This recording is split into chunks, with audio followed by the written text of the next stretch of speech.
सुख वाटे ठाई बहुपायी संतांचे म्हणून केला वास नाही नाश ते ठाई न कळवे हाली चाली निवारली चिंता हे म्हणून केला वास नाही नाश ते ठाई तुका म्हणे निवेतनो तुका म्हणे निवेतनो रजकणो लागता म्हणून केला वास नाही नाश ते ठाई पांडुरंगा करू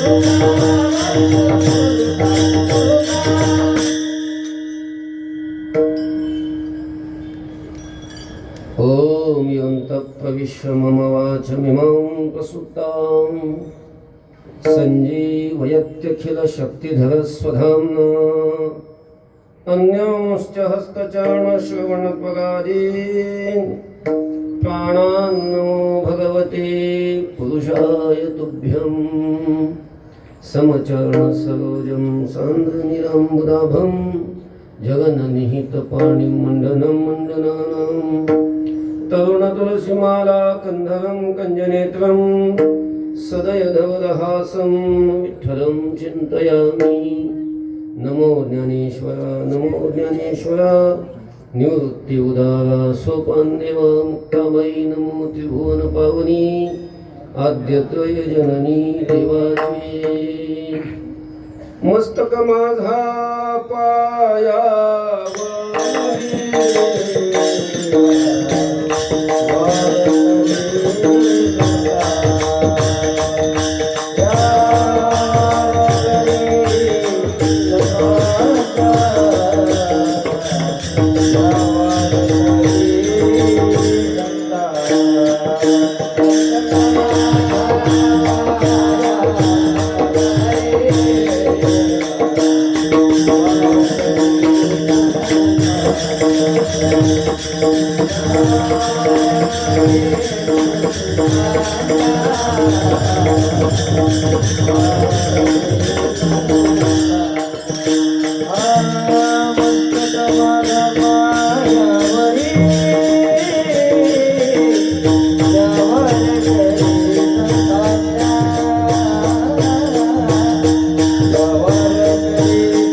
सुख वाटे चिठाई सुख वाटे चिठाई बहुपाई संतांचे म्हणून केला वास नाही नाश तिठाई। संत शिरोमणी वैराग्याचे महामेरू श्रीमंत श्री जगद्गुरु तुकोबाराय या अभंगातून आपण संतांच्या चरणी निवास का केला हे सांगत असताना संतांच्या चरणाचा महिमा प्रतिपादन करतात। विठ्ठल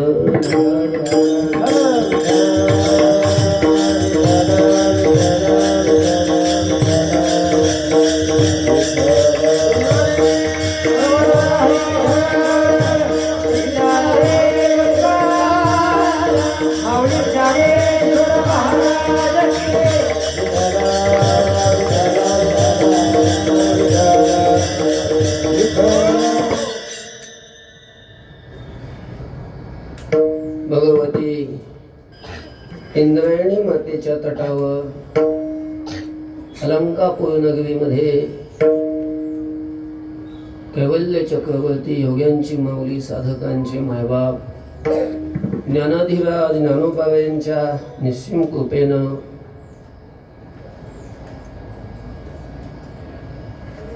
श्रावण मासाच्या निमित्ताने आपले हरिभक्तपरायण प्रल्हाद महाराज घाडगे यांच्या उत्कृष्ट अशा प्रकारच्या या आयोजनाने सुरू असलेला हा जो सप्ताहाचा उत्सव, या उत्सवातील आजची सेवा माझ्याकडं आलेली आहे। तशी उद्याची होती, काही अडचणीमुळे महाराजांना विनंती केली किंवा आम्हाला उद्या नाही जमत,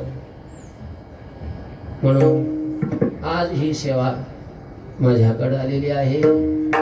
अभंगाच्या चिंतनाला आरंभ करण्यापूर्वी भगवान पंढरीनाथाच्या चरणी, ज्ञानोबाराय तुकोबाराय संतांच्या चरणी, श्रीगुरूंच्या चरणी उपस्थित असणारी सर्व संत महात्मे, सर्व साधक, सर्व भाविक सर्वांच्या चरणी मनपूर्वक नतमस्तक होतो आणि अभंगाच्या चिंतनाकडे बोलतो। विठ्ठल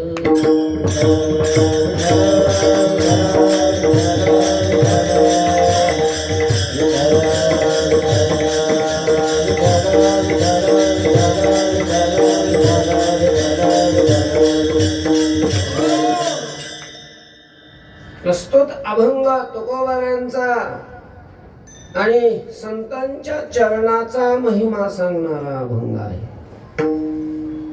अर्थात संतांचा महिमा सांगणारा अभंग आहे. असा संतांचा महिमा हा आपल्यासारख्यांना सांगता येत नाही.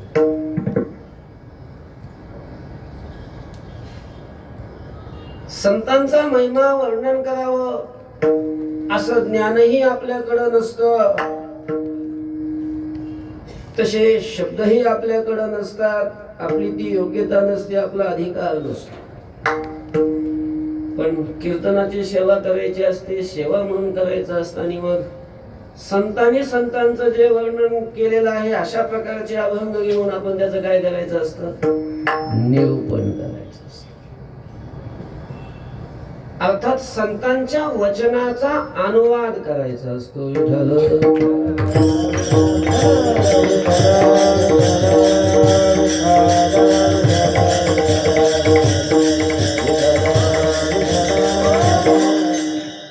संत महिमा वर्णन करता येत नाही. का करता येत नाही त्याचं कारण सांगतो. आपल्यासारख्याला आपण कितीही ग्रंथ शिकलो, फार काही जास्त शिकलेलो नसतो, थोडेफार जे काही शिकलो तेवढं शिकून संतांचा महिमा सांगता येत नाही यात नवल नाही. सगळे ग्रंथ जरी शिकला, व्याकरण सगळं कंठस्थ केलं, अष्टाध्यायी पाठ केली, ज्योतिष,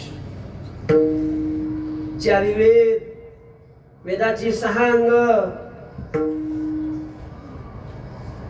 पुराण, सगळे शास्त्र, सगळं संत वाङ्मय हे जरी आपण कंठस्थ केलं, पाठ केलं, अर्थात कितीही आपण शब्दज्ञान मिळवलं, कितीही शब्दज्ञानी झाला, त्यालाही संत महिमा कळत नाही. ऐका, वर्णन करण्यासाठी ज्या वस्तूचं वर्णन करायचं आहे ती वस्तू आपल्याला कळावी लागते. आता कोणत्याही वस्तूचं वर्णन करायचं म्हटल्यानंतर ती वस्तू कळली तरच काय करता येईल, वर्णन करता येईल.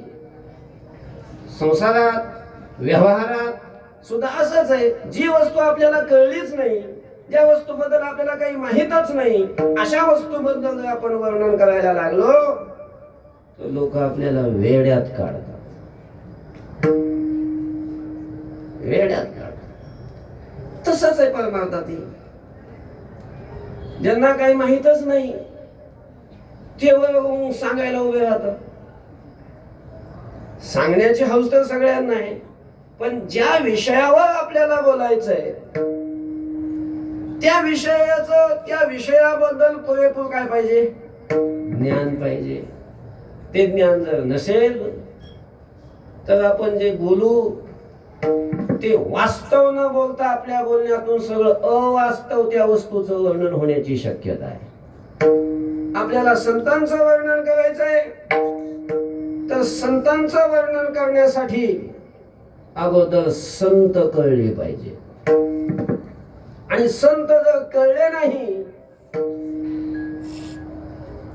आणि संतांचं वर्णन करायला लागलो तर संतांचं वर्णन होण्याच्या ऐवजी ते संतांना सोडून संत इतर जे आहेत त्यांचं वर्णन होईल. ते संतांचं वर्णन नाही होणार. कुठल्याही वस्तूचं वर्णन करण्यासाठी त्या वस्तूचं ज्ञान असावं लागतं, तसं संतांचं वर्णन करण्यासाठी संतांचं ज्ञान असावं लागतं. आणि संतांचं ज्ञान सामान्याला असू शकत. संत कळतच नाही. संतांचा महिमा तो बहुदुर्गम शाब्दिकाचे काम नाही येते. दुर्गम शब्दाचा अर्थ आहे कळण्याला कठीण. दुर्गमो अमोघश्च. नारद महर्षींनी म्हटलेलं आहे संतांचा महिमा, सत्संगती किंवा संत हे कळण्यासाठी किंवा ते भेटण्यासाठी दुर्लभही आहेत आणि कळण्यासाठी दुर्गमही आहेत. कळत नाही, कठीण आहे संत कळणं. शब्द ज्ञानी झाला तरी कळत नाही. शब्द ज्ञानाला विद्वानाला संत कळत नाहीत असं नाही. तुकोबा म्हणतात की संतांचा महिमा देवादिकांना सुद्धा कळत नाही. न कळे तो साचार ब्रह्मादिका, त्यांचा महिमा काय वर्णू मी पामर, न कळे साचार ब्रह्मादिका. ब्रह्मादिक ज्या देवता आहेत त्यांनाही संतांचा महिमा कळत नाही. आणि मग कळलंच नाही तर वर्णन कसं करता येईल? कळावा लागतो. आणि आणखीन पुढे जाऊन सांगू, जरी संतांचा महिमा कळला, काय जरी कळला तरी कळल्याला महिमा शब्दाने बोलताच येईल, तो व्यक्त करताच येईल असं नाही. कारण संतांचा महिमा हा शब्दाच्या पलीकडचा आहे. विठ्ठल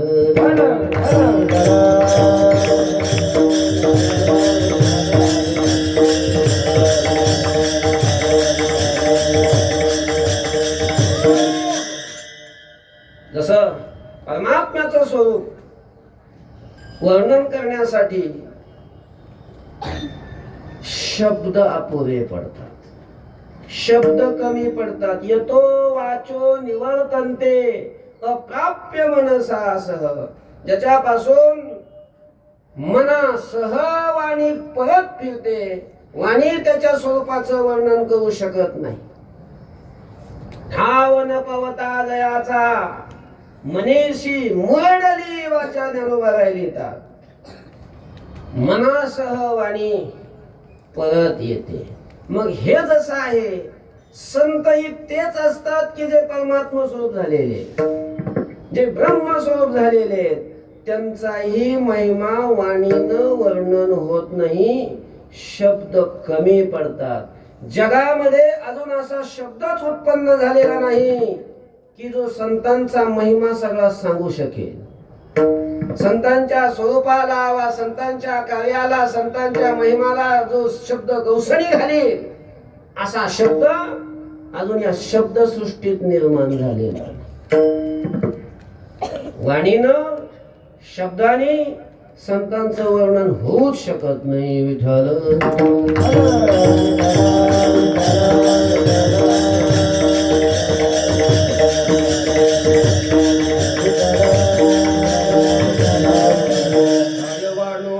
नपुरे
वाणी काय वाणी? वाणी पुरतच नाही तर वाणीनं शब्दाने त्यांचं वर्णन होईलच कसं? असा संतांचा महिमा आहे. तो कळतही नाही, तो वर्णनही करता येत नाही, पण तरीही संतांनी सांगितलेलं आहे की तुम्ही जरी संत नाही कळले तरी, जरी शब्दाने त्यांचं वर्णन करता येत नसलं तरीही थोडंफार जेवढं वर्णन करता येईल, शब्दाने संतांचा सगळा महिमा सांगताच येईल असं नाही, पण सांगताच येत नाही असं बी नाही. सगळा सांगता येत नाही, जरी पूर्ण नाही सांगता आला, थोडाफार जेवढा काही शब्दाच्या आवाक्यात येईल तेवढा महिमा सांगत असताना सांगायचा ठेवलाच नाही. संतांनी संतांचा महिमा सांगितलेलाच आहे. आणि महिमा सांगून असंही संतांनी सांगितलेलं आहे. असे संत असतात आणि तुम्ही अशा संतांच्या जवळ जा, त्यांची संगत करा, त्यांच्या जवळ राहा, त्यांची सेवा करा. हा सर्व संतांनी आपल्याला उपदेश केलेला आहे. तुका म्हणी जवळी नपाचारिता जावे, संत चरणी भावे विघावया झाली संतांची आसने, पूजा करी कायमाच्या मने, जनार्दन इथिरते पुराणी, माया संतांची आसने, पूजा करी कायमाच्या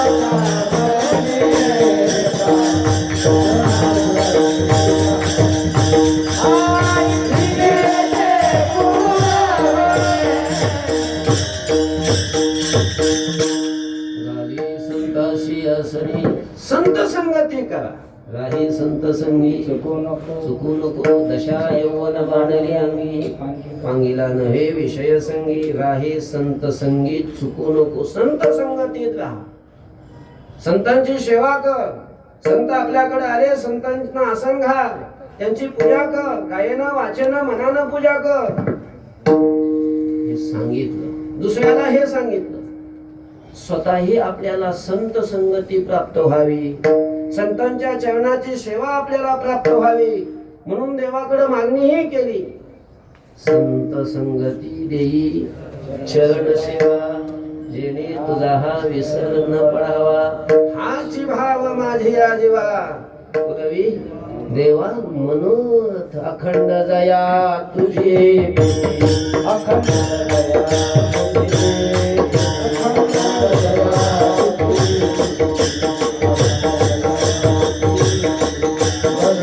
दया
मजते तयाची संगती. अर्थात संतांच्या संगतीची मागणी केलेली आहे. कारण देवाविषयीची प्रीती कुणाच्या अंतःकरणात असते? संतांच्या अंतःकरणात असते. महाराज तुकोबाबांनी खूप देवाची सेवा केली आणि मागितलं काहीच नाही. मागितलं संसारातलं काहीच मागितलं नाही. जे मागितलं ती काय मागितली?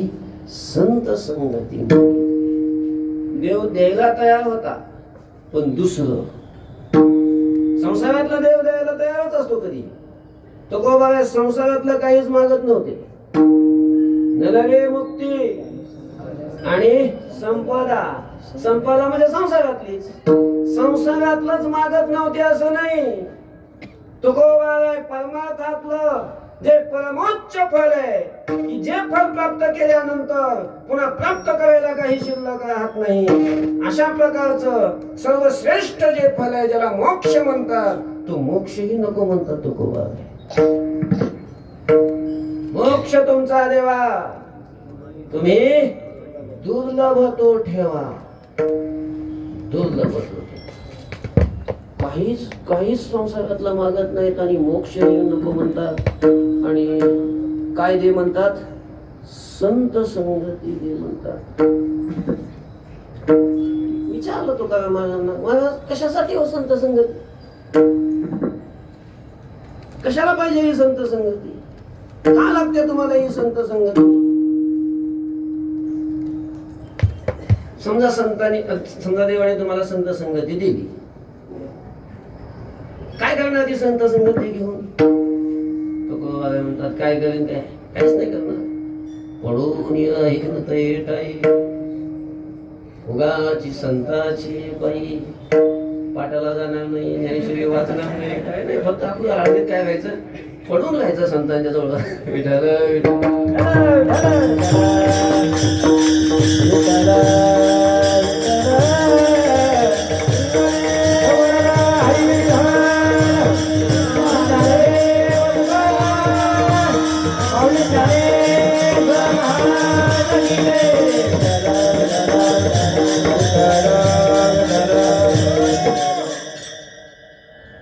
खूप तुकोबाबाईंनी हट्ट धरायचा या संत संगतीविषयी.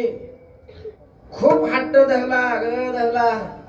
देवाने तुकोबाबाईंची इच्छा पूर्ण केली, टाकली देऊन. काय संत संगती दिली, तुकोबाबाईंना संतांच्या चरणाची प्राप्ती झाली. कोण येत असे? पुण्य फळले बहुता दिसा, भाग्य उदयाचा ठसा, झालो सन्मुख तो कैसा, संत चरण पावलो. संतांच्या चरणाची प्राप्ती झाली म्हणतात तुकोबा. आजी फिटली माझे कोडे, भवदुःखाचे साकडे, कोंदाटले पुढे, परब्रह्म सावळे. झालो सन्मुख तो कैसा, संत चरण पावलो. तुकोबाबाईंना संतांच्या चरणाची प्राप्ती झाली आणि संतांच्या चरणाची प्राप्ती झाल्यानंतर तुकोबाबाईंनी संतांचे चरण सोडलेच नाही. संतांचे चरण सोडलेच नाही. कायम अशा प्रकारचे संतांजवळ राहिले. आता शरीरानं जरी राहिलेले नसले तरी चिंतनाच्या द्वारा, विचाराच्या द्वारा कुठे होते तुकोबाबाई?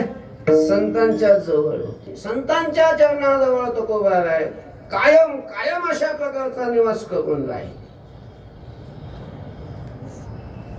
या संतांच्या पायाजवळ राहण्यासाठी तुकोबाबाईंनी ऐहिक सुखाचाच त्याग केला असं नाही, पारलौकिक सुखाचाच त्याग केला असंही नाही.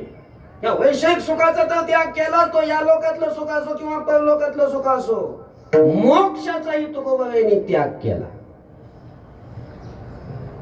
तेव्हा तुकोबाबाईंना लोक पाहताना जरा वेगळ्याच चष्म्यातून बघायचे. हे संसारिक म्हणावं का पारमार्थिक म्हणावं? संसारिक म्हणावं तर संसारातलं काही मागितलं नाही, पारमार्थिक म्हणावं तर पारमार्थातलं सर्वश्रेष्ठ फल असतं मोक्ष, तोही घेतला नाही. आणि कायम फक्त या संतांच्या जवळ राहिले. असं कसं तरी वाटायचं लोकांना. असं वाटायचं की तुकाराम काय असलं मागून घेतलंय. तुकोबारांची स्थिती अशी झाली, धड संसार नाही, धड परमार्थ नाही, धोबी का कुत्ता, घर का ना घाट का, असं वाटायचं सामान्य लोकांना. काय करते? आणि मग तुकोबारांनाच विचारलं, महाराज मी काय, तुम्ही कायम या संतांच्या जवळच असता? कायम असतो. या संताजवळ राहण्यासाठी तुम्ही मोक्ष नको म्हणता? हा नको म्हणतो. आपण तुम्हाला जन्म घ्यावा लागल. काय हवंय? जन्म म्हटल्यावर तुम्हाला जन्माचं दुःख भोगावं लागल, गर्भवासाचं दुःख भोगावं लागल. ठीक आहे, काय हरकत नाही. तू काय म्हणे, गर्भवासी सुखे घालावे आम्हाचे, म्हणजे गर्भवासाचं दुःखही तुकोबा भोगायला तयार आहे. सामान्य गर्भवासाचं दुःख काय सांगू, गर्भीची यातना, मज भविता नारायण मांस मळमूत्र जाणं, तुझं क्षणोक्षणा ध्यात असे. गर्भाचं दुःख, जन्माचं दुःख, बालपणाचं दुःख, तारुण्यामध्ये सगळे अनुकूल विषय दूर जातात, प्रतिकूल विषय येऊन भेटतात, हे सगळं सगळं असतच नाही. शोक वियोग सगळं हे दुःख म्हातारपणाचं दुःख आहे. आणि सगळ्यात पुढं मृत्यूचं दुःख आहे. सगळं आहेच ना जन्म घेतल्यावर. आम्ही तयार आहे भोगायला. म्हणजे संत संगतीत राहण्यासाठी तुकोबायांनी हे सगळं दुःख स्वीकारलं आणि संतांच्या चरणाची प्राप्ती करून घेतली आणि कायम संतांच्या जवळ राहिली. मग तुकोबायांना विचारलं, ठीक आहे महाराज, तुम्ही सगळं दुःख स्वीकारायला ही तुम्ही तयार आहे संतांच्या चरणासाठी, संतांच्या संगतीसाठी. म्हणजे हा का तुम्ही संतांच्या चरणाजवळ राहता कायम? का तुम्ही संतांच्या चरणाजवळ कायमचा वास केलेला आहे? अभंगाच्या द्वितीय चरणात सांगतात, मनवाने केला बाता,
म्हणून आम्ही संतांच्या चरणाजवळ वास केला.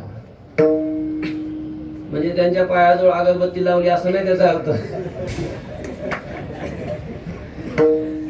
वसती धातू आहे, त्या धातूपासून वास शब्द तयार झालेला आहे आणि त्याचा अर्थ आहे राहणे. वास करणे म्हणजे राहणे. आम्ही संतांच्या चरणाजवळ वास केला म्हणजे आम्ही संतांच्या चरणाजवळ राहिलो. कायम आम्ही संतांच्या चरणाजवळ असतो, त्याच्याजवळ आम्ही कायम असतो. ठीक आहे, वास केला बरोबर. का केला? म्हणून केला. काय म्हणतो तो गोबाबाई? म्हणून आम्ही वास केला, म्हणून आम्ही संतांच्या चरणाजवळ राहिलो. पण आता ते म्हणून आलं म्हणजे अगोदर त्याचं काहीतरी सांगितलेलंच आहे. का वास केला, त्याचं कारण काय आहे? संबंध अभंगामध्ये त्या कारणाचाच विचार आहे. विठ्ठल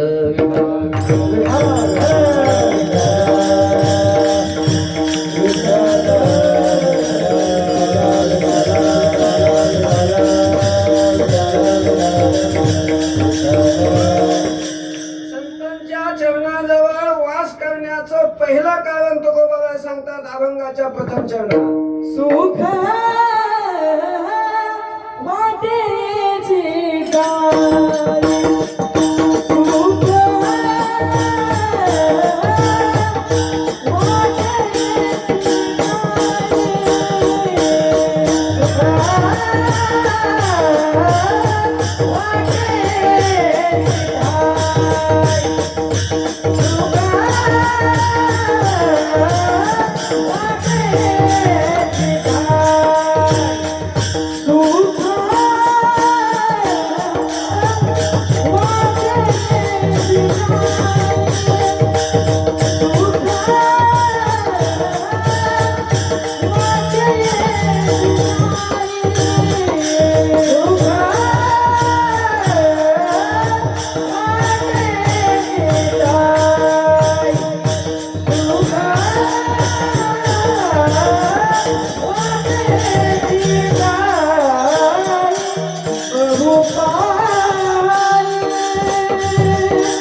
संतांच्या चरणाजवळ तुकोबाराय पहिलं कारण सांगतात की सुख वाटे येची ठाई. तुकोबाराय म्हणतात की संतांच्या चरणाजवळ राहिलो कारण संतांच्या चरणाजवळ आम्हाला सुखाची अनुभूती आली. आम्हाला सुख आहे असं वाटलं. संसारात महाराज कुठं सुखच नाही आहे असं वाटत नाही. तसं लांबून वाटतं हे मिळालं म्हणजे सुख होईल, ते मिळालं म्हणजे सुख होईल, आणि ते मिळाल्यावर सुख होत नाही, उलट अजून ते सुखाविषयीची काय होते, आग वाढते. असं कसं काय होतंय? कारण आपल्याला संसारात ज्याच्यात सुख आहे, ज्या ज्या गोष्टीत सुख आहे असं वाटतं ना, त्याच्यात सुखच नाहीये. संसार हा सगळा दुःखाचा आहे. दुःख बांधवडी आहे हा संसार, सुखाचा विचार नाही कोठे. संसार दुःख मूळ चौकडे इंगळ. संसारात सुख नाही. संसारात सुखासाठी लोक काय करत नाही, काहीही करायला तयार असतात लोक, पण काहीही केलं तरी सुख नाही भेटत. आता त्यात जास्त विस्तार करत बसत नाही मी, पण संसारात सगळ्या गोष्टी करून पाहिल्या, बघितलं सगळीकडं, तरी कुठं सुखाची अनुभूती आली नाही. आणि मग संतांच्या चरणाजवळ स्थिर झालो. का स्थिर झालो त्याचं कारण सांगत असताना तुकोबाराय म्हणतात की आम्हाला संतांच्या चरणाजवळ सुख आहे असं वाटलं. उभे ते अंगणी वैष्णवाचा, उभे ते अंगणी वैष्णवाचा,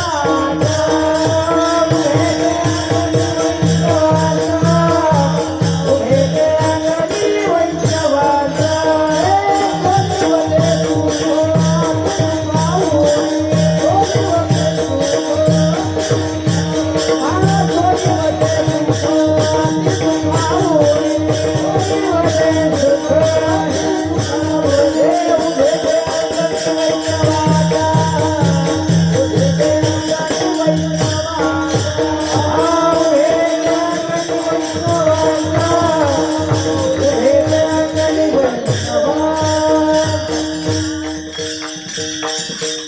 सोलीवरे सुख अति सुखाहुनी, उभे ते अंगणी वैष्णवांच्या, वैष्णवांच्या जवळ सुख आहे.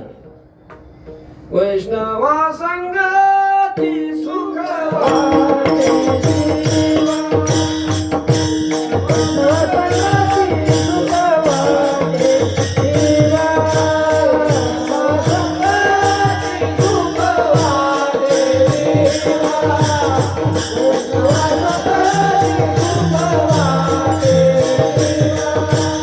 वैष्णवा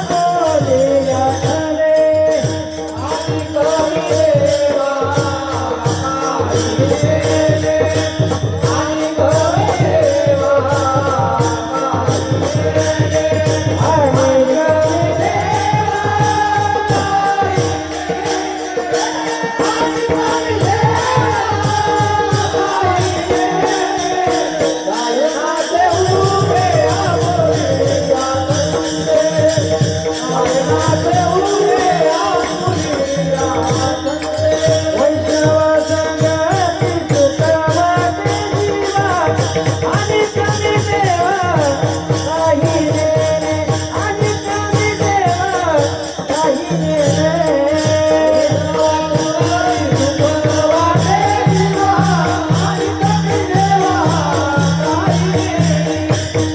कमी देवा काही वैष्णवा संगती सुख वाटे जीवा. स्वतःचा अनुभव तुकोबाराय सांगतात की वैष्णवांच्या संगती मला सुखाचा अनुभव येतो. वैष्णवांच्या संगतीत सुख आहे आणि म्हणून मी त्यांच्या चरणाजवळ वास केला. म्हणून केला वास का? कारण सुख वाटे येचे ठाई. येची ठाई म्हणजे याच ठिकाणी कुठं? बहुपायी संताची, संताची पायी येची ठाई बहु सुख वाटे, असा याचा अन्वय घ्यायचा. संतांच्या पायाजवळ, संतांच्या पायाच्या ठिकाणी खूप खूप सुख आहे असं मला वाटतं तुकोबाराय म्हणतात. आणि म्हणून मी त्यांच्या चरणाजवळ वास केला. आता सरळ हा चरणाचा अर्थ आहे. हे तुकोबारायांचं विधान आहे. पण या विधानावर शंका येतात. कीर्तन करायला घ्याव्या लागतात, ऐकणाऱ्याला नाही आल्या तरी. काय शंका येतात? शंका अशा आहेत. पहिली शंका अशी येते की तुकोबाराय म्हणतात की संतांच्या पायाजवळ सुख वाटतंय. ते सुख नेमकं कोणतं आहे? कोणत्या सुखासाठी तुकोबाराय संतांच्या पायाजवळ राहिले? काय आहे असं संतांच्या चरणाजवळ? कोणतं सुख आहे? आपल्याला तो काहीच दिसत नाही त्यांच्या पायाजवळ. पायात बी नसते काही विठ्ठल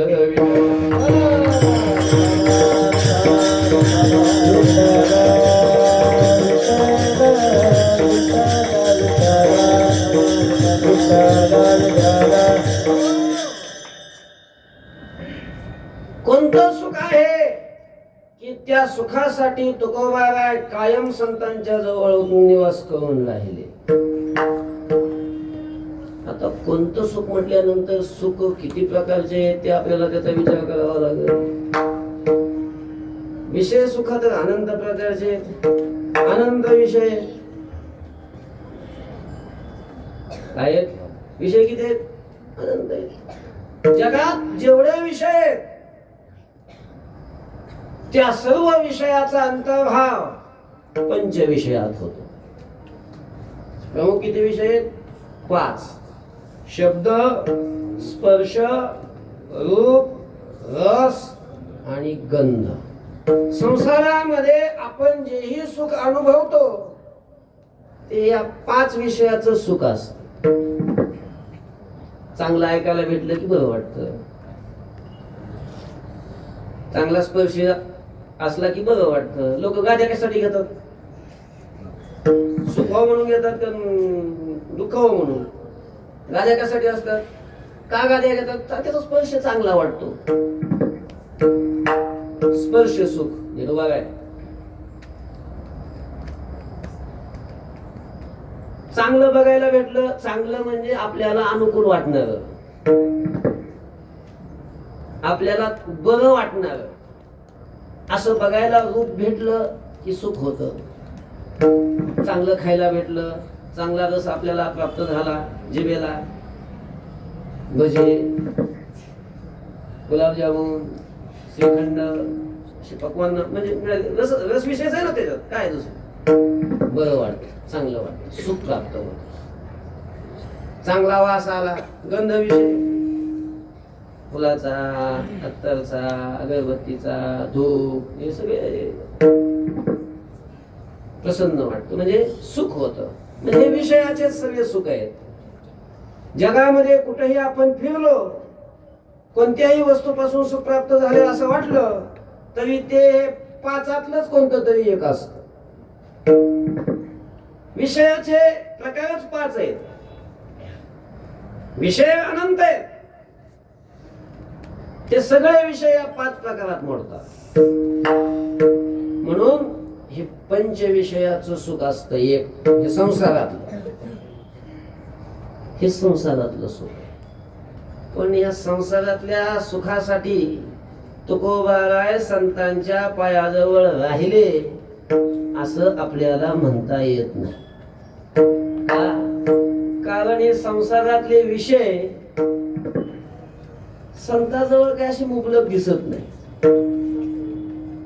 असतात काय? संतांची परिस्थिती कशी होती? ज्ञानोबा तर मधुकरीच मागत होती. मधुकरी मागायला आपल्याकडं किटली तरी असते, आणल्यानंतर ठेवायला काहीतरी भांड तरी असतं. ज्ञानोबारायांकडं हे धातूची बासनं सुद्धा नव्हती. भोपळा कापायचा, त्याच्यावरच मधलं गर काढायचं आणि त्याच्यातच काहीतरी धान्य ठेवायचं काय असं हे सगळं.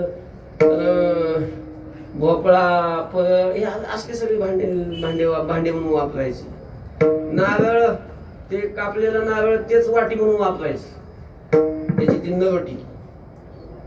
ही अशी परिस्थिती. आणि मग संतांच्या जवळ काय विषय सुख असणार? आताच्या संतांकडे बघू नका. आताचे आपल्याला जे संत वाटतात ते संत म्हणजे राजा लोकांना जे विषय नाहीत ते विषय सुद्धा त्यांच्याकडे असतात. विठ्ठल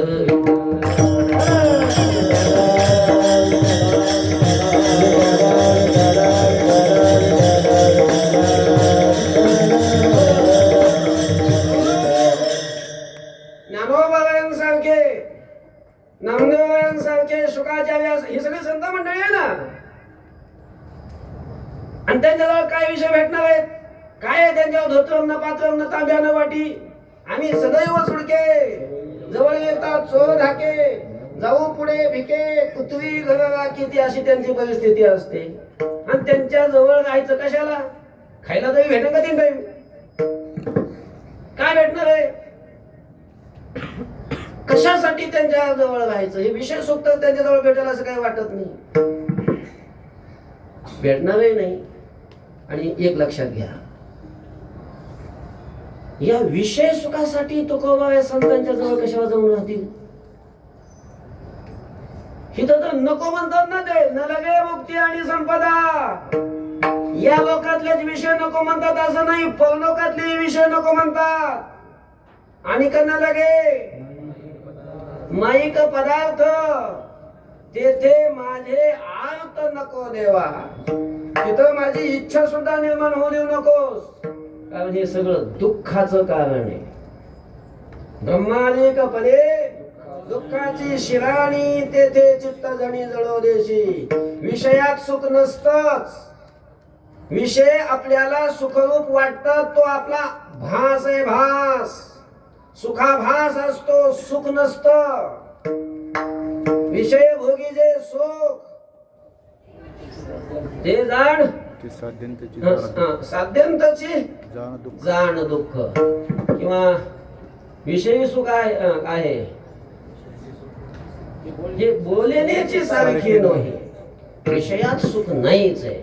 आणि जे काही आहे असं वाटतंय तो आपला आभास असतो, ते खरं नाहीये.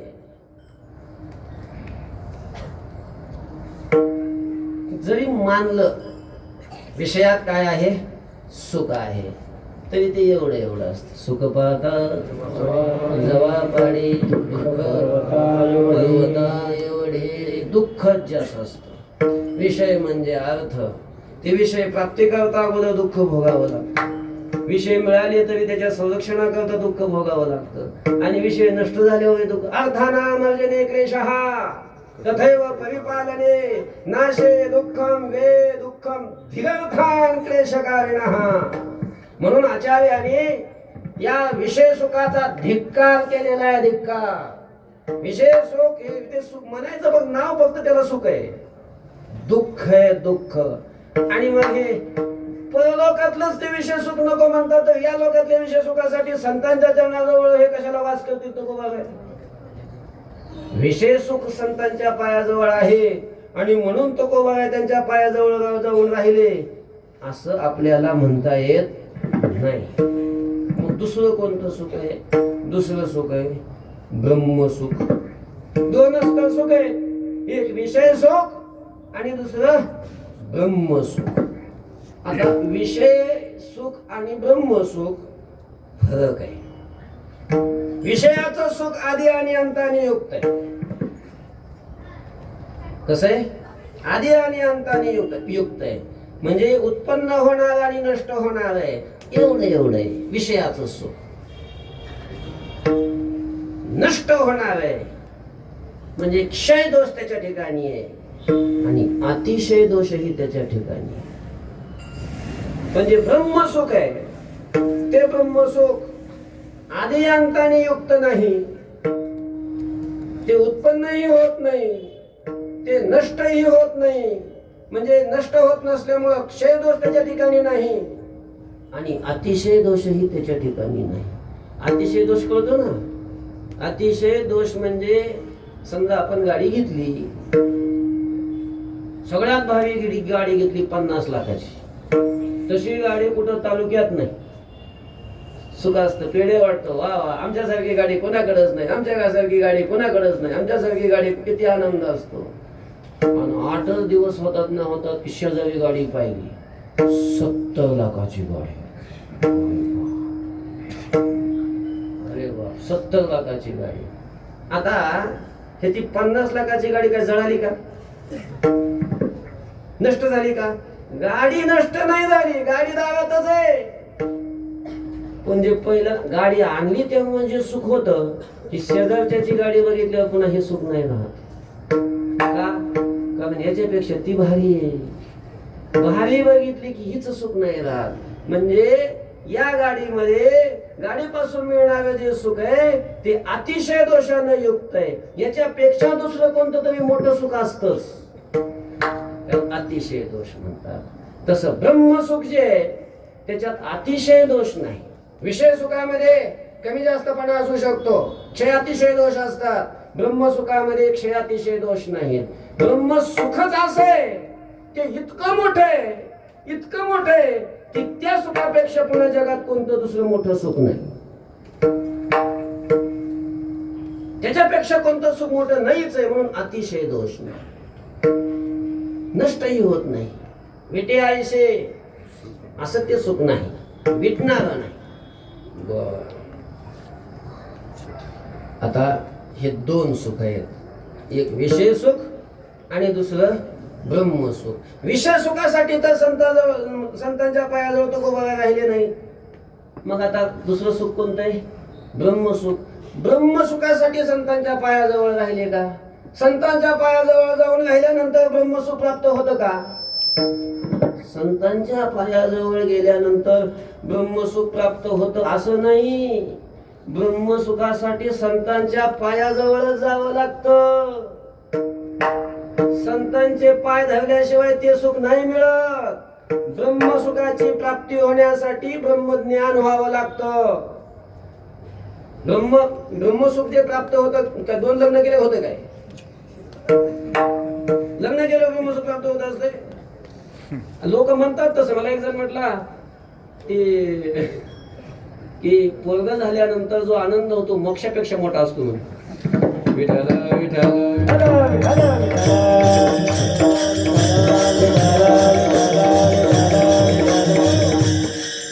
त्याचं ते बोलणं अज्ञानानंच युक्त असतं. अज्ञानानं तसं बोलत असतो, कारण त्याला मोक्ष सुख म्हणजे काय ते माहीतच नसतं.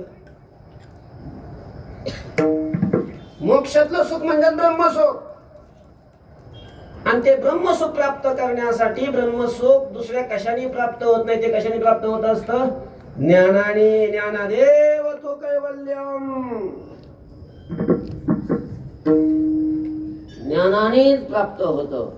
आणि ते ज्ञान प्राप्त करण्यासाठी ते ज्ञान कुठं असतं? ते संतांच्या जवळ असतं, गुरु जवळ असतं. गुरु तेच ज्ञान, ज्ञानी आत्मदर्शन. म्हणून ते ज्ञान प्राप्त करण्यासाठी साधन सांगत असताना ज्ञानोबा म्हणतात, संताया भजावे सर्वस्वेसी. ते ज्ञान पैगा बघवे, जरी मनी आधी आणावे तरी संताया भजावे सर्वस्वेसी. तद्विद्धी प्रणिपातेन परिप्रश्नेन सेवया उपलक्षन्ति ते ज्ञानम ज्ञानिनस्तत्वदर्शिनः. तर संतांनाच भजलं पाहिजे. संतांना भजल्याशिवाय, संतांचे पाय धरल्याशिवाय, संतांच्या चरणाजवळ गेल्याशिवाय या ब्रह्मसुखाची प्राप्ती होत नाही. हे खरंय, हे खरंय. पण तुकोबाराय या ब्रह्मसुखासाठी संतांच्या चरणाजवळ नाही राहिले. विठ्ठल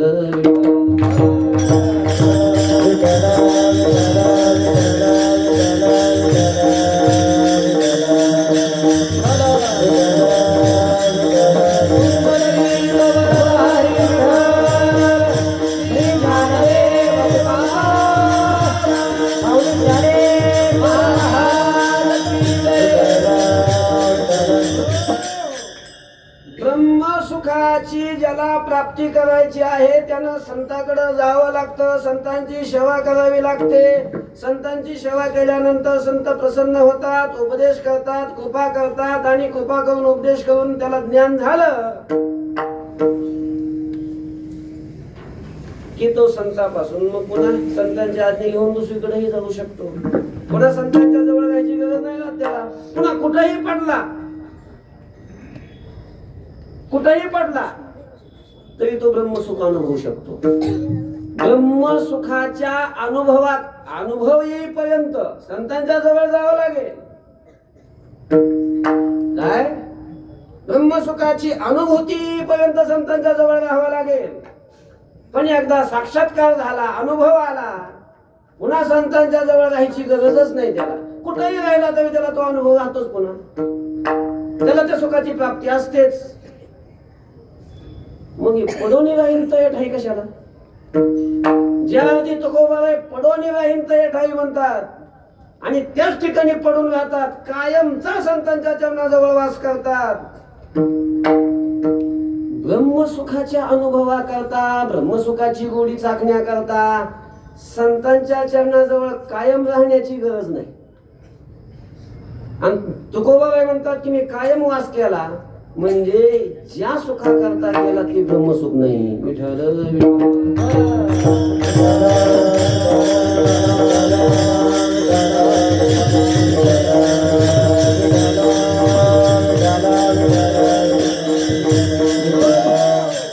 संतांच्या चरणाजवळ ज्याच्या करता राहिले ते विषय सुखही नाही आणि ते ब्रह्म सुखही नाही. मग कोणतं सुख आहे? मग नेमकं कोणतं सुख आहे ते? संतांच्या जवळ तर राहतात, राहायला आवडतंही तुकोबाबांना. या चरणाजवळ खूप सुख आहे असं वाटतं, असं म्हणतात. आणि ते विषय सुखही नाही, ब्रह्म सुखही नाही. सुख तर हे दोनच आहे, मग तिसरं सुखच नाही. सुख आहे तरी नेमकं मग कोणतं हे महाराज? जरी वेदांत शास्त्रामध्ये या सुखाचा विचार नसला केलेला, तरी भक्ती शास्त्रामध्ये या तिसऱ्या सुखाचा विचार केलेला आहे.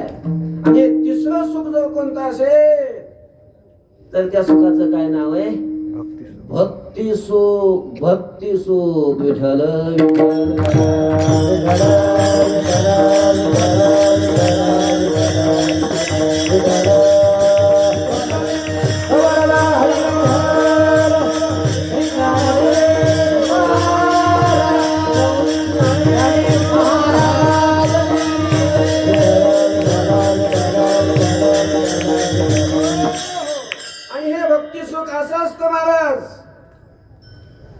हे मोक्ष सुखापेक्षा, विषयात सुखच नाही म्हणा, मोक्ष सुखापेक्षाही श्रेष्ठ सुख आहे. मोक्ष सुखापेक्षा कितीतरी पटीनं ते अधिक सुख आहे. म्हणून या सुखाकरता स्वर्गातल्या देवांनाही वाटतं की आपण त्यांच्या संतांच्या जवळ जावं. स्वर्गीचे अमर इच्छिता ती देवा, मृत्यू लोकी व्हावा जन्म आम्हा. स्वर्गातले देव, स्वर्गातले लोक अपेक्षा करतील असं नाही. वैकुंठात राहणारा देव या सुखाकरता वेडा होतो. कारणे देव वेडावला, त्या सुखाकारणे देव वेडावला. वैकुंठ सोडून संत राहिला, वैकुंठ सोडून संत राहिला.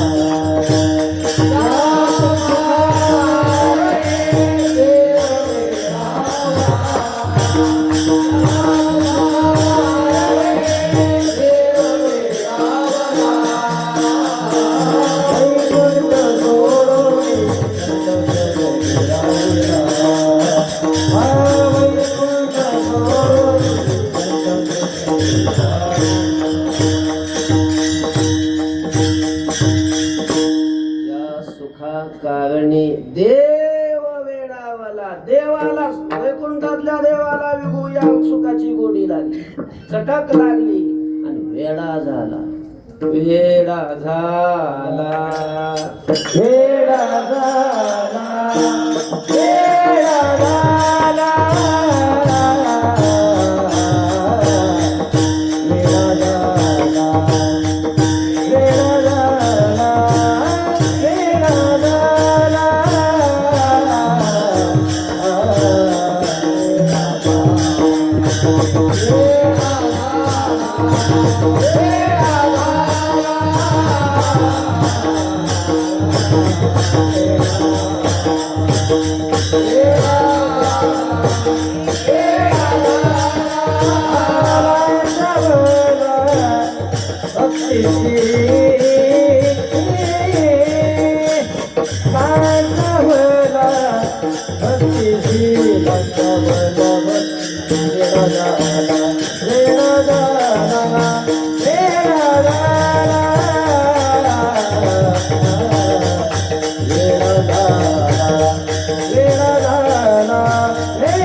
वेडा झाला जो वेडा झाला तो साक्षात ब्रह्म आहे, साक्षात ब्रह्म आहे. मला संतांच्या संगतीत जे सुख असत ते सुख उपभोगण्यासाठी निर्गुण निराकार असलेला परमात्मा सगुण साकार होऊन त्यांच्या संगतीत येतो. असं सुख संतांच्या संगतीत आहे. संतांच्या ठिकाणी जे सुख प्राप्त होतं त्या सुखाला कशाचीच उपमा देता येत, दृष्टांतच नाही दुसरा. ते सुख आहे. भक्तिशास्त्रामध्ये त्याचं वर्णन केलेलं आहे. भक्तीचे 3 प्रकार केलेले आहेत: साधन भक्ती, भावरूपा भक्ती आणि प्रेमरूपा भक्ती. संतांच्या जवळ जे सुख आहे भक्ती सुख म्हणजे प्रेम सुख आहे. साधना केल्यानंतर भावभक्ती निर्माण होत असते आणि भावभक्ती परिपक्व झाली की ती प्रेमरूपा भक्ती अंतःकरणामध्ये उद्धारण करत असते. आणि त्या भक्तीचे 2 विषय सांगत असताना क्लेशक निमशवधा मोक्ष लघुताकृत सुदुर्लभा सांद्रानंद विशेषात्मा श्रीकृष्णाकर्षणीच सा. त्या प्रेमरूपा भक्तीचे 2 विषय सांगत असताना पहिले जाऊ द्या, सगळे सांगत बसत नाही. सांद्रानंद विशेष आत्मा.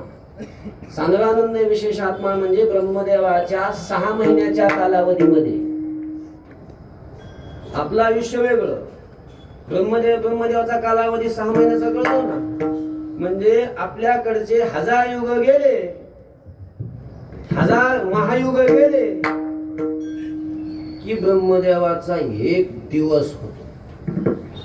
आणि तेवढ्याच कालावधीची रात्र म्हणजे 24 तासाचा 1 दिवस पूर्ण होतो 2000 महायुग गेल्यानंतर.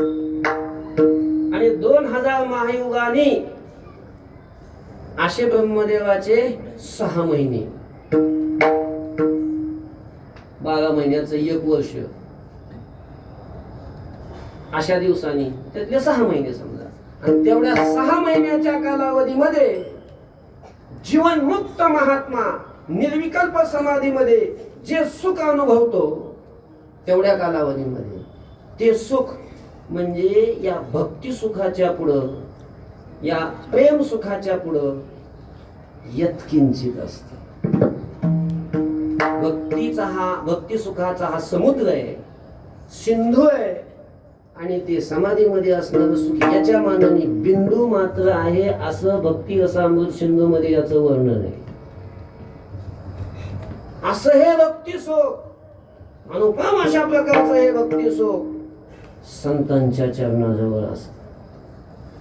हे वैकुंठातही नाही, हे स्वर्गातही नाही, हे कोणत्या एखाद्या महात्म्याजवळ म्हणजे ब्रह्मज्ञानी महात्म्याजवळ असू शकत नाही. जे भक्ती करणारे, भजन करणारे जीवनमुक्त संत आहेत अशाच संताजवळ हे सुख आहे. हे सुख म्हणजे भक्ती सुख, त्याला प्रेम सुख म्हणतात. त्यालाच तुकोबारायांनी एका अभंगामध्ये ब्रह्मरस म्हटलेलं आहे. रस म्हणजे सुख. आणि संतांच्या जवळ कसं काय प्राप्त होतं ते देवालाही मिळतं. कसं? कारण संत मृदंग लावतात, मृदंग लावणी मृदंग श्रुती टाळगो शिव ब्रह्म सावडीने मृदंग लावतात. श्रुती म्हणजे विना घेतात, टाळ वाजवतात आणि त्याच्यामध्ये भगवंताचं गुण गातात, नाम गातात, लीला गातात. आणि मग हे गायन करत असताना, भजन करत असताना, नामस्मरण करत असताना जी आनंदाची अनुभूती येते. आपलं भजन म्हणजे ते उगाच श्रद्धा म्हणून करतो आपण, ते करणं वेगळं, भजन करणं वेगळं आणि भजनातला आनंद उपभोगणं वेगळं.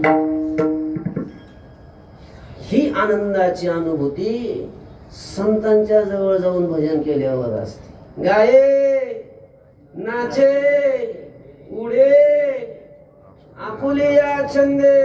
महाराज त्या आनंदामध्ये तो भक्तीचा रस अंतःकरणामध्ये प्रकट झाल्यानंतर, तो झरा व्हायला लागल्यानंतर उड्या मारा असं सांगावंच लागत नाही.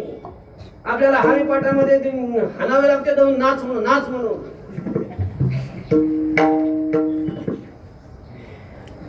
आपल्यापेक्षा ते डीजे लावलेले कितीतरी पटीनं जास्त नाचतात. ऊन म्हणत नाही, असवायचा कोठी आठवची नाही, ही सगळी ही गोष्ट. पण मला ज्या महात्म्यांना, ज्या महाभागांना ही प्रेम रसाची, भक्ती सुखाची अनुभूती आली, तो आनंदात प्रगट झाल्यानंतर मग उड्या मारावं असं म्हणावंच लागत नाही. ते स्वतः होऊन नृत्यंती लोक बाह्या नाचतात, उड्या मारतात, गायन करतात. अशा प्रकारचे आनंदाने ते मधोन्मत्त अशा प्रकारचे होतात. असा तो आनंद आहे. ब्रह्मसुखापेक्षाही श्रेष्ठ आनंद आहे आणि प्रत्येक क्षणाला वाढणारा आनंद आहे. प्रत्येक क्षण वर्धमानम अविच्छिन्नम सूक्ष्मतरम अनुभवरूपम अशा प्रकारचा तो आनंद आहे. आणि थांबण्याचं की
सुखया संत समागमे नित्य दुणावे तुझिया नामे.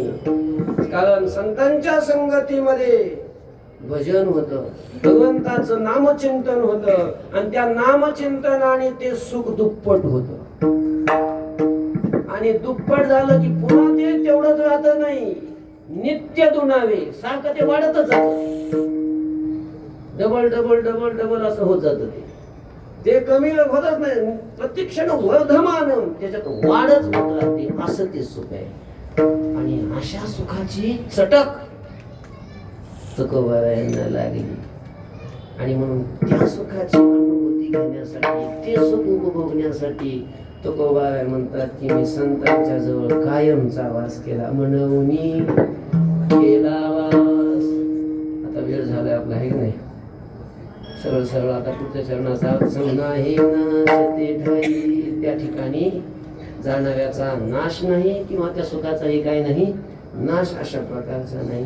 आणखीन संतांच्या चरणाजवळ वास जो केला त्याचं कारण काय? कसे संतांचे चरण अभंगाच्या तृतीय चरणात सांगतात. न करावे हानी चाली,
मनवून केला वास,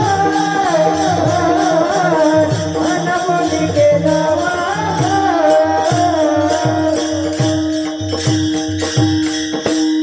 कळवे हाली चाली निवारली चिंता हे. तिथून हलावच वाटत नाही, हालचाल करावी असं तिथून वाटतच नाही. असे संतांचे चरण. तिथं जाऊन राहिला की सगळी चिंताच संपून जाते. निवारली चिंता हे चिंता नाही गावी. विष्णुदासाची रे घोष जय जयकार सदा. असे संतांचे चरण आहेत. संतांच्या चरणाजवळ गेल्यानंतर चिंताही राहत नाही, चिंता संपून जाते. अजून संतांचे चरण कसे आहेत? अभंगाच्या शेवटच्या चरणात मने निवेदन, तुका मने निवेदन, तुका मने निवेदन, तुका मने निवेदन, तुका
तुका म्हणे निवेदन रजकणू लागता.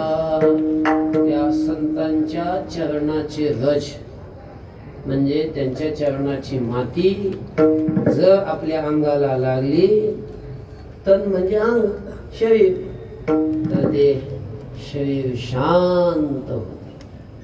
त्याचा सगळा ताप काय होऊन जातो, नाहीसा होतो. संतांच्या चरणाची रजाने त्रिविध ताप नष्ट होतो. पाप ताप दैन्य जाय उठाउठी,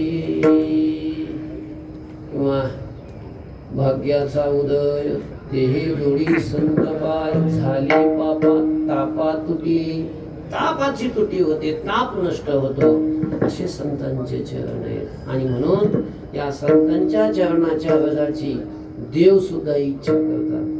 देव इच्छी रज चरणीची माती धावत चालती, मागे मागे किंवा नृत्य छंदे उडती रज ते सहज चालता. काय विष्णू जोडीकर माथा रजवंदी हर. भगवान शंकर त्यांच्या चरणाची माती आपल्या मस्तकाला लावतात. भगवान शंकर आणि संतांच्या चरणाची माती आपल्या मस्तकाला लावावी. शंकर पार्वतीचं विमान चालू होतं आळंदीवर. ज्ञानोबा यांनी समाधी घेण्याच्या अगोदरचा प्रसंग. भगवान शंकराने ते विमान थांबवलं, खाली उतरले अलंकापुरात आणि या ठिकाणी येऊन गडबडा गडबडा गडबडा गडबडा लोळायला लागले. पार्वतीला लक्षातच नाही, तर काहीच नाही, कुणीच नाही, तर देव मंदिर नाही, काही नाही. ती समाधीची जागा होती. लोळायला लागले. पार्वती माता जवळ आल्या, असं का करायले तुम्ही, असे का गडबडा लोळायला लागले तुम्ही, काय इथली माती अंगाला लावताय, पुन्हा पुन्हा पुन्हा इथं नमस्कार का करताय.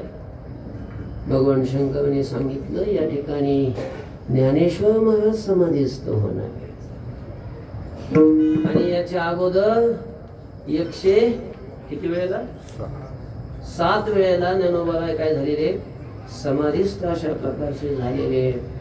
इथली ही जागा, ही भूमी त्यांच्या चरणाने पवित्र झालेली आहे. ती माती भगवान शंकर आपल्या अंगाला लावतात. एवढी पवित्र त्यांच्या चरणाची माती असते. आणि ती जर आपल्या अंगाला लागली, ती माती जर त्या मातीचा आपल्या अंगाला जर स्पर्श झाला, तुकोबाबाई म्हणतात, तुका म्हणून निवेद